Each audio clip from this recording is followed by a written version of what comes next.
What is happening, YouTube? Thank you for coming along tonight. We are going to say welcome to the train wreck. Today, we're going to take a look at a video that Russel Brand put up, I believe, about 3 days ago. And it is called, this is the title. I'm not making this up. That's like actually the entire title. And so, what we're going to do is we're going to jump on here and get right into it. And I will try to keep my comments to a minimum, but this is Russell, so it'll probably just be me laughing. So, all right, here we go. While we've all been focusing on the coronavirus and the concomitant stories, mandates good, mandates bad, figures up, figures down, deaths, comorbidities, etc., what stories haven't been told and what will be the consequences and what follows this pandemic? Let's dive into that now.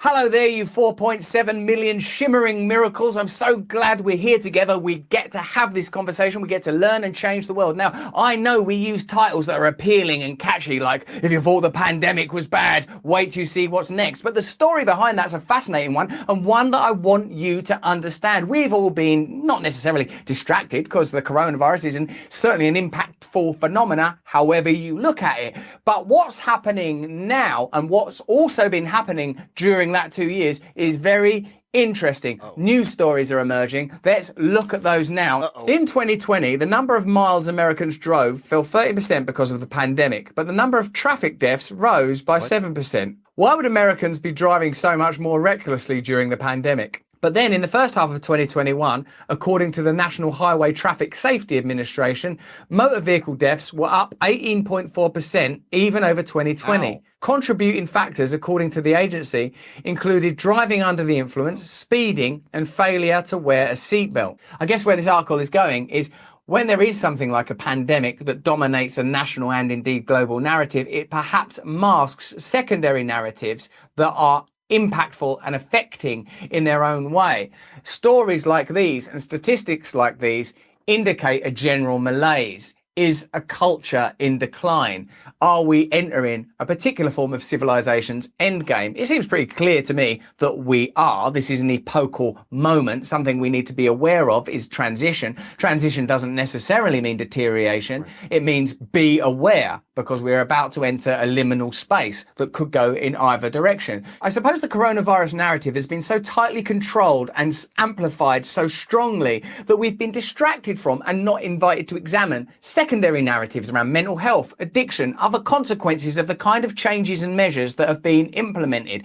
Now, as the figures are no longer reported on American news, now as the various regulations end in the UK, perhaps this is time to look seriously at what the consequences are and what other stories have been unfolding and what the impact of those stories might be. Not only is reckless driving on the rise, but the number of altercations on airplanes has exploded. But we know what that bloody is. People are... If you're an Ohio homeowner that pays more than $67 a month for electricity, you may qualify. Punching each other in the face and gobbing at each other if they ain't got masks on. The murder rate is surging in cities, drug overdoses are increasing, Americans are drinking more, nurses say patients are getting more abusive, and so on and so on. It's interesting, isn't it? Because there are numerous vectors, factors, and pieces of information that you could be examining. We're so trained on deaths up, deaths down, or GDP up, GDP down, that we're forgetting all kinds of other markers. How are you? Are you all right in there? You're a person, you're experiencing life, you're in and out of cars or public transport, you're walking on pavements and sidewalks. How are you feeling? What is your reality like? The news and the government and big business aren't interested in that layer of reality. These symptoms are rising up, perhaps to connect us to the deeper realities that we all participate in and perhaps can't communicate about. Teachers are facing a rising tide of disruptive behaviour. That could be because my kids have started school. The Wall Street Journal reported in December, schools have seen an increase in both minor incidents and more serious issues such as fights and gun possession. In Dallas, disruptive classroom incidents have tripled this year compared to pre-pandemic levels, school officials said. Now, of course, that could be because the nature of reporting has changed, but it does seem to indicate an underlying phenomenon, which I bet you personally are aware of. Do you feel different? Do things seem different to you? When you live in a culture where the only things that matter are things that can be measured, then you start to omit your own actual experience as a human, what it's like to be you, what your emotions are, how your spirit is. It's interesting when you are moved and marginalized out of the territories that are actually the most important things in your life. When we do stories about the pandemic perhaps facilitating the biggest wealth transfer in history, which can be tracked and demonstrated and proven, or make cartoon villains out of billionaires like Bezos or Bill Gates, we have to consider that these things are real and have real human consequences. Stuff that doesn't perhaps get told or demonstrated or shown or lit by the lens of the mainstream media, but nonetheless is occurring. The quality of lives of ordinary Americans, of ordinary people all over the world, is being negatively affected by the actions, policies and ideals of the people that are orchestrating the direction, creating the agenda. This month, the Institute for Family Studies published an essay called "The Drug Epidemic Just Keeps Getting Worse." What's that about? The essay noted that drug deaths had risen almost continuously for more than 20 years, but overdoses shot up, especially during the pandemic. You remember at the beginning when people were saying, hey, won't these lockdowns maybe cause people to take more drugs, drink more, and even end their own lives? And it's like, hey, don't say that. That's unpatriotic. Shut up. Hey, don't you think there'll be an increase in like sort of cancer and operations being put off and unnecessary? Hey, shut up. Don't talk about that. It's unpatriotic. What is this country we're supposed to be being patriotic to? And who benefits to the allegiance to this particular flag? Right. The number of gun purchases has soared. In January 2021, more than 2 million firearms were bought. That's a response to fear, lack of trust in powerful institutions, suspicion between each other.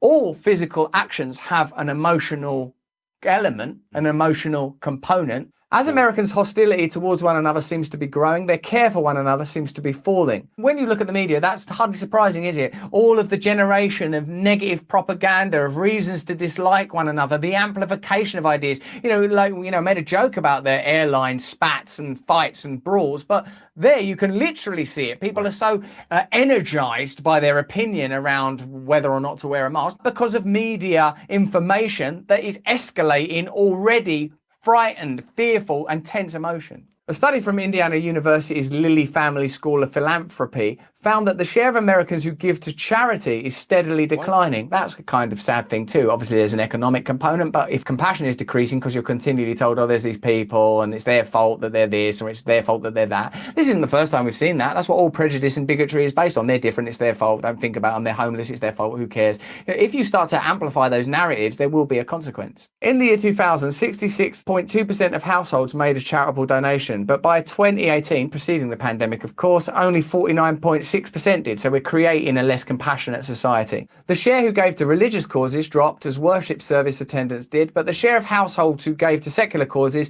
also hit a new low, 42% in 2018.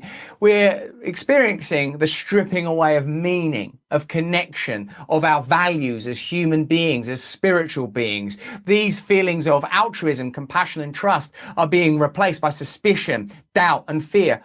Who's creating that suspicion, doubt and fear, and why are they doing it? Let me just, to take the suspense out of this. Because if we all recognise that we're basically the same in spite of obvious differences, then we'd get along with one another. We all look different, we all sound different, but ultimately we have the same interests. And people that distract us from that are doing it for a reason. And when we see an increase in distrust, mistrust, violence, hatred, while there's a wealth transfer happening, it would be foolish not to consider that there might be a connection. This is not even to mention the rise in polarization, hatred, anger and fear. When I went to college, I never worried that I might say something in class that would get me ostracized. But now college students I know fear that one errant sentence could lead to social death. That's a monumental sea change. Again, the culture is creating conditions that are not beneficial to you. Culture is not your friend. Culture is your jailer. But something darker and deeper seems to be happening as well. A long-term loss of solidarity, a long-term rise in estrangement and hostility. This is what it feels like to live in a society that is dissolving from the bottom up as much from the top down. And some of the poisons must be cultural. In 2018, the Washington Post had a story headlined, "America is a nation of narcissists," according to 2 new studies. Narcissism, like an individual condition, must have concomitant social causes.